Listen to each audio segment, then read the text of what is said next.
Yo, what's up, guys? This is Sergio, man. We got this podcast going on. This is episode 3. We had Exceed for episode 1, and then we had Phoenix, the coach, old coach of the Vegas Legions, for episode 2.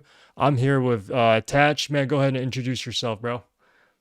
My name is Dylan, otherwise known as Attached. I'm a professional Call of Duty player. Um, and hopefully next year I'll still be a professional Call of Duty player. We have to wait and see in Black Ops 6. But yeah, I'm excited to be here. Thank you for having me. All right, man. Sounds good. Now we're going to start this off, man, with since this podcast is all about challengers. Mhm. Right now on the screen, we see the spreadsheet, right, for Attach's side, not for the viewer side, but based on the teams you see here, which of the 4 challengers teams do you think can compete against other CDL teams in the EWC or any type of pro-am format? Let me look through right here. I mean, it's really hard to say before a game releases because that's the hardest part is when a game releases, some people are good at one game, some people aren't that good at the next, or vice versa. They might have been Hmm. pretty not that good at MW3, and there might be some people that are really good at Black Ops 6. So that's definitely one of the harder things to like decipher. Um, I feel like that Exceed, Diamondcon, Fame, Yuli team is pretty solid. I know Yuli's been making some big waves in challengers as like an individual, and I could definitely see him getting a chance if they like keep playing well. Then Exceed's always been playing pretty well in challengers. Of course, he hasn't really got a chance. Obviously, there's politics that get involved and stuff, but I feel like Exceed's always been up there. Diamondcon and Fame, I mean, they're on LAG last year, had a couple good placings. Were just really like solid players for their team. So I could definitely see them like being a good roster than Yuli like having to be that guy for that team. I definitely like that roster. Who else? Who else? I gotta give a shout out to my boy Johnny as well with the Major Maniac Rencor Stanley. Johnny's a couple of my old teammates right there. I mean, just for the time teaming with Johnny, I will say like he was a really talented player, great at search and destroy. He's a lot of potential. I definitely think he is a league caliber player, and I definitely think he will get back in the league as long as he like goes hard and tries to perfect his gameplay, and then also like just be a better team player for his teammates then. Because like from working with Johnny, it was great to work with him. So I see a lot of potential him being back in the future. Um, and then the Spark Pro, Luke Capsule, Huke. I mean, I think that's a solid roster, and I think Huke is just gonna because challengers isn't always the most fundamental way to play COD, but I do think Huke is just gonna go down there and gun people. Like he's gonna run it down and just absolutely rip people. Because I mean, Kyler is insanely talented. Um, and then the Flames, RC's Fire. I actually like that roster too. I think, unfortunately, Alec is getting a lot of flack right now, even though he did go back into challengers and like win challengers champs. I think people are just giving him a lot of flack because like the way his attitude was for the past couple seasons. That's why people are really like holding it against him. So I think if he could like show that because he won challenger champs, he won the biggest tournament the challengers could win. So I think if he could like show that he's like super motivated again, and then like stuff with attitude, the community will be back on his side because I think everyone before that loved Arcides. So I do think that roster is gonna be pretty solid. So I think that team has some potential for sure. Okay. I think like those four. All right. Sounds good. Sounds good. Let's move on to now the EWC was announced and it just kind of changed the game. And Yeah. I think it made the COD scene a lot more fun because now you're competing for just more than just the CDL champs, and plus the prize pool. I Mhm. heard that it might increase even more this time around. Down, So that's down for that. crazy. Yeah, that's crazy. So yeah, in your opinion, man, like, do you think CDL champs is the focus, or do you think EWC now is the focus going forward? Um, for like everyone or just like challengers or pros, like. Well, for you, I would say pros. I mean, the most important event will always be CDL Champs because Hmm. that's the only event you can win a ring. That's kind of what you work the whole season for to get 2 champs and then also like win the ring. Like, yeah, if you win a major, it's cool, but you're not looking back 10 years from now and be like, yeah, my team won major too. Like, it's not. It just doesn't really matter. It's all about champs. Like that's how you're gonna look back on, especially if you're like want to be in those conversations of being one of the greatest to ever play, or have your team being one of the greatest teams ever be formed. Like you have to win a ring. Like you saw with the Opti Gaming team when they weren't winning rings for a while, and then they finally got an IW. Now it like solidified them. So like you, if you're gonna be a top player, you just have to have a ring pretty much. So that'll always be the most important. But on the other hand, if you go to EWC and you win hundreds of thousands of dollars, no one's going to complain about that too. Like, you still want to go to every tournament and win every tournament. And especially if you win the first place prize and win 250, 300K, that money is really real. I think the only thing is like, the thing that's unfortunate is we can't play on like the CDL builds at EWC just because it's not a CDL sanctioned event, unfortunately. But I mean, it's another tournament. It's the second biggest, or the biggest tournament of the year monetarily. Like, you still want to go and win both. Like, that's the goal ultimately. But I will say, like, just the ring is just makes champs champs. It's what we've all grown up seeing as COD champs being the pinnacle of it all, and it's gonna stay like that just because everyone wants that ring. For sure. And it's kind of like, to me, just to add on, it's like the dynamic of the NBA, right? Like, you look at players, so like, do you want that ring or do you want the money? You know, like Mello Yeah. or anyone else you can think of. So yeah, I mean, I think that's an interesting concept. I do agree with that. If I were a pro, I would love to get the ring and, join the conversation with Crim6 and everyone else who's won a lot of rings. So yeah. Moving on. I think Brian Stess might have been the person to post this on Twitter. I could be wrong, but there's a stat out there that you were the youngest champion to win a ring, and you could potentially this year, if you guys win, could be the oldest player. I mean, the oldest champ. So, like, what is your opinion on that? I mean, that's an awesome stat. I mean, it shows the longevity of playing from like way back then. It's like 10 years ago. Is kind of crazy to think about, and to still be here competing. It's definitely a blessing to, not have any crazy or any bad hand injuries, and just to like keep making it through the modern ages of COD. So if I could do that, that'd be legendary. I mean, I've had a couple of things go in the Call of Duty history books, and I think that one might even be the coolest if I'm able to do that. That would probably top the charts. So, I mean, I'm going to put the work in, and whoever my team is for next year, we're all going to put the work in. And, it's a goal. It'd be a dream to do that, but a lot of work comes behind that to even put yourself in a position to achieve it. So you got to earn it. For sure, man. For sure. Before we talk about your rumor squad, we might as well get before that, right? Vegas Legion leaving, Falcons coming in. I think maybe you wanted to rework your contract with renew it or something with Vegas. It's just me guessing, right? But yeah, just your comments on that, your opinion on that, like Vegas leaving all of a sudden and just the Falcons just taking that spot.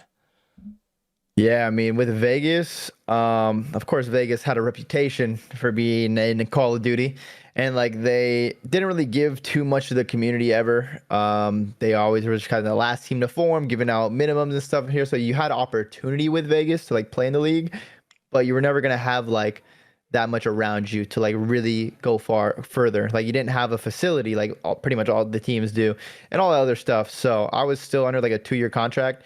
It was a team option. So if they wanted to keep me, they could. So they extended my contract. But of course, Falcons buying them out changed it all up. So I was able to go explore other options, because Falcons kept their roster from like their challengers team and the EWC roster they had. So I was able to go explore other options. But I think it's great that Falcons is coming in because, of course, they're gonna bring a whole. They're gonna have a whole country behind them, and bringing more interest into Call of Duty from different parts of the world. And then we saw like with EWC, like the Falcons have a team for every esport there. So they're definitely gonna like bring a lot more for like tournaments in COD too, and just give more opportunities. So I'm super excited to have them here. Yeah, for sure, because I mean, the Falcons, they had a crazy year. They dominated EWC, and this upcoming season, for sure, I know for us, for SGP, we're trying to compete against the Falcons and try to compete in many titles just like them. So yeah, Yeah. interesting dynamic there. Now let's go into your rumored squad, right? How are you feeling about your new squad, man? And do you think the Who is pacing? it? Who's your rumored squad? You want me to say it? Yeah. Yeah, I don't know who it is. So like, I'm not on Twitter that much. So Gotcha, I don't gotcha. know. Attach, Sib, Kremp, and Nero. That was the rumored roster Pretty solid. for an Was there any org. updates? I think there was like, there might have been updates. Who knows if that's true or not? But yeah, I mean, if that was the rumor squad, how are you feeling about that one? Nah, definitely. I mean, I've definitely wanted a team with Sib for a really long time. He's one of the best ARs in the game. I mean, we saw him hit them win Major 4, and how good he was playing. And then at Champs, like, he was the best player on his team. And when you're teaming with Hydra and you could be the best player on your team, that shows like how good you really are.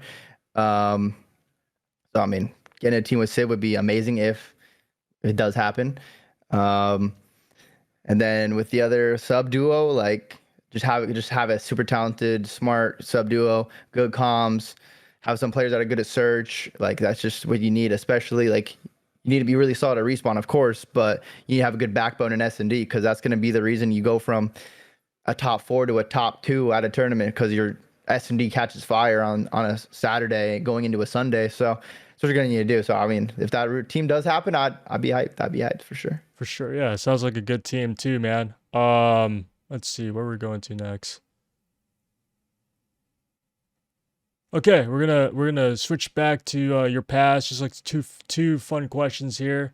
We got the famous, you can't wall bang that on ghosts, and then you have the running through your own artillery strike. I just wanted like your thoughts on like first of all your thoughts on the wall bang. Like, did you really think you could wall bang that? Like, what were you thinking when everyone was yelling at you like, man, you can't wall bang that, and you kept doing it?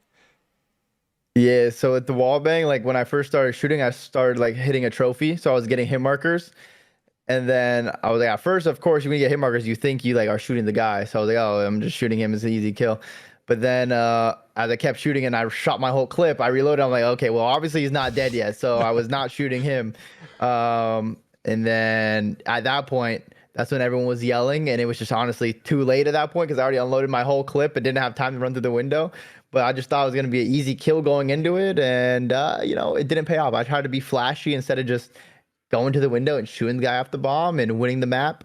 Yeah, so it didn't end up too well, but I'm honestly glad it happened. Wouldn't change it at all. And it's one of probably the most famous choke in Call of Duty history. So it's still pretty fun. It's pretty fun to have that title. Yeah.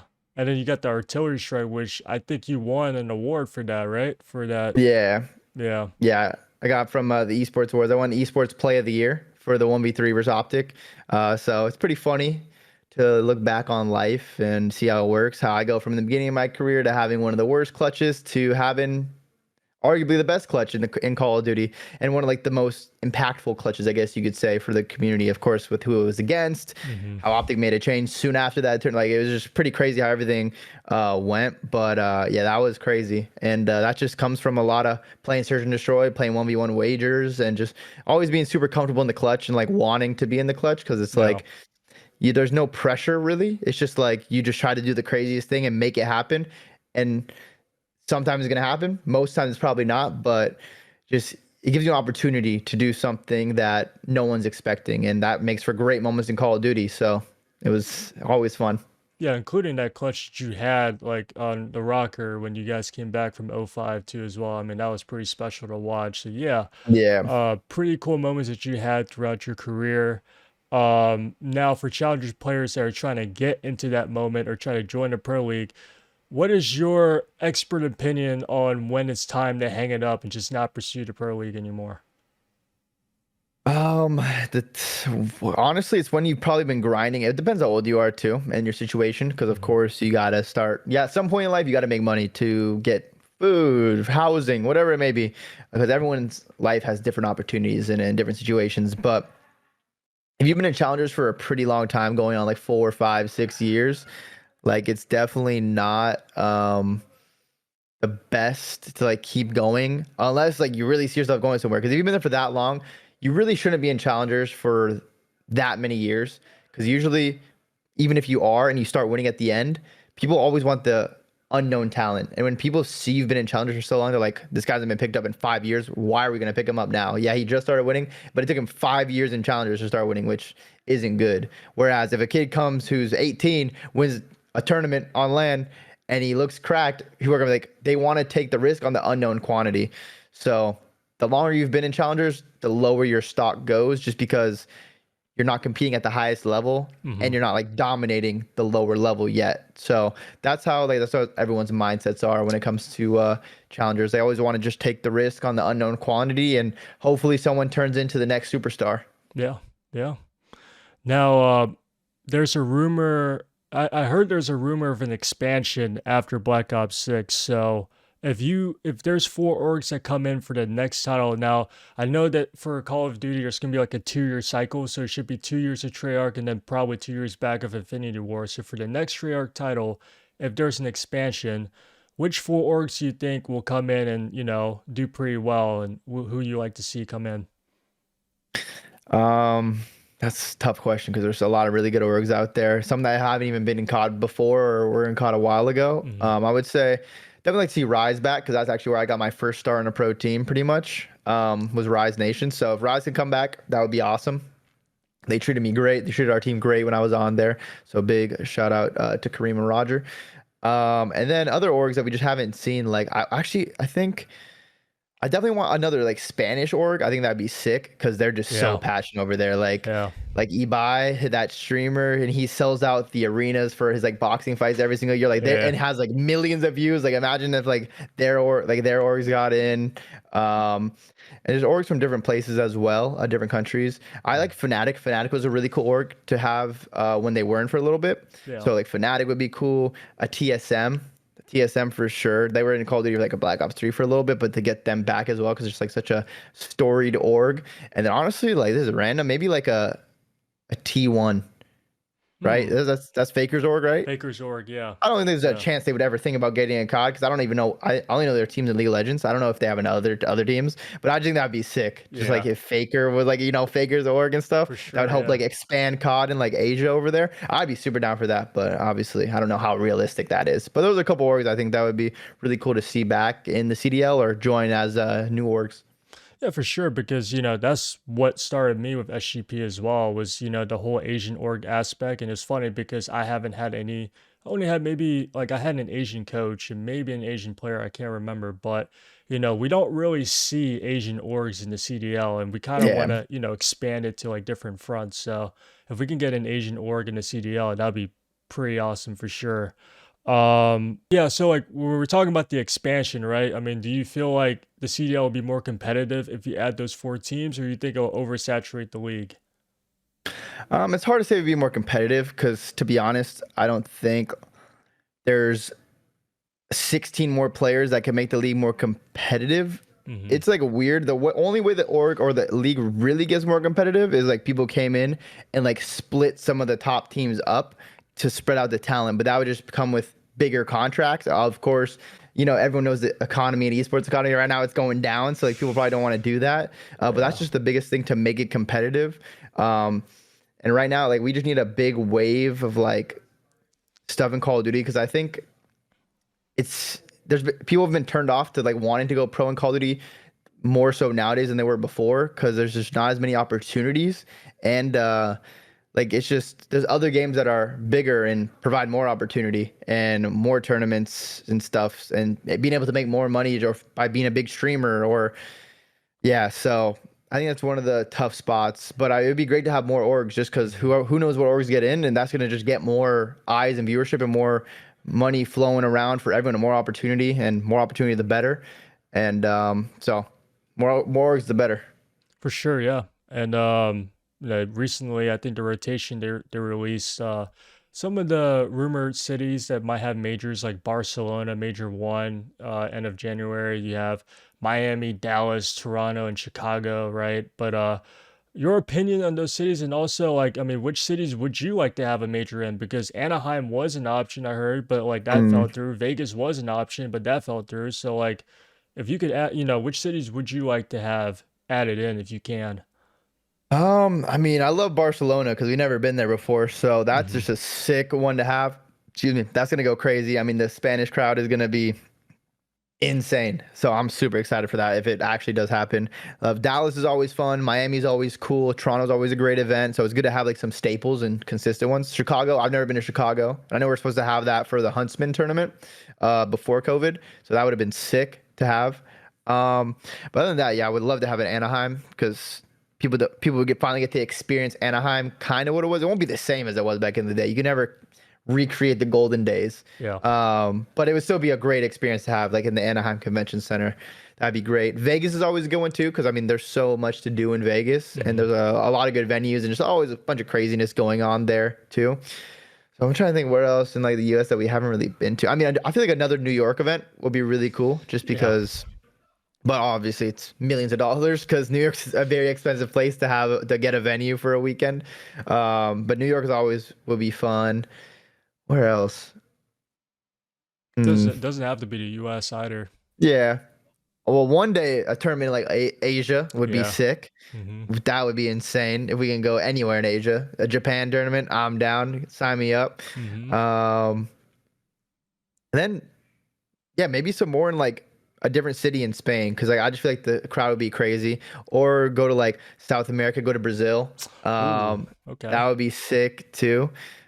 Something like that, just something different. Like, and it'd be amazing experiences for all the players, all the staff that go, and then all the fans and supporters in different countries that could attend a Call of Duty event. Because there definitely is people that play in all those countries, but of course, they don't have the opportunity to go because it's thousands of dollars to fly to the US because that's where all the majors are. So just Yeah. giving more people opportunities to get to experience a Call of Duty League.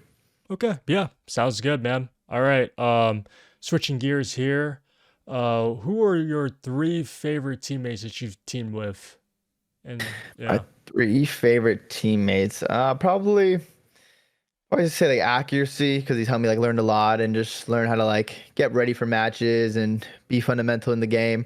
So he's helped me a lot. Probably JCap, kind of for the same reasoning. Back when I was younger, it was really fun teaming with JCap because I'd always roast him and he was just like a nerd back then. So he would always like entertain me. Like I would always say something and he would like bite the bait and then freak out, and it was just super entertaining for me because I don't know why I just loved annoying JCap. But he was also really smart, great Mm-hmm. Call of Duty mind.